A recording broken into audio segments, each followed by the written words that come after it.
Well, good morning, ladies and gentlemen, and welcome to Grumman Pilot's YouTube channel. And today we're going to look at a little flashback to 2008, having a little bit of fun welcoming all the first-timers. And this will be part 2 where we pull a prank on one of our officers, so stay tuned for some more fun. So we would like to ask you please subscribe, hit the like button, and hit the notify to stay current with our content.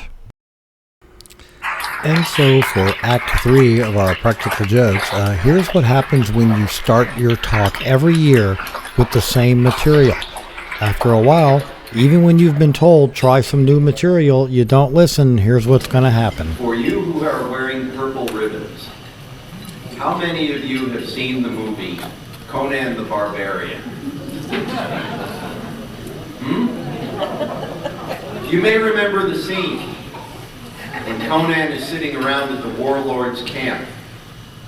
And the warlord asks his son, what is best in life? And the son says something about...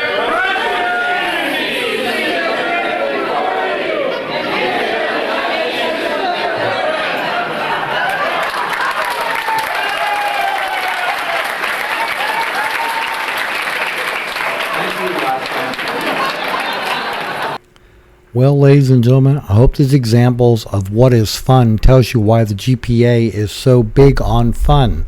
So we hope you found all this useful and informative. Thanks for watching, and have a fun day flying your Grumman. Freckles, our cat supervisor, and we'd like to introduce the new cats to you. We have Hopscotch there on the left. The other small ginger is Tarzan. He came with that name, and his sister will be popping up in just a second, and her name is Sweet Pea. These are the new cats that we've adopted into our home. It's going to be a nice little family, and we're having a ball. Thanks for watching.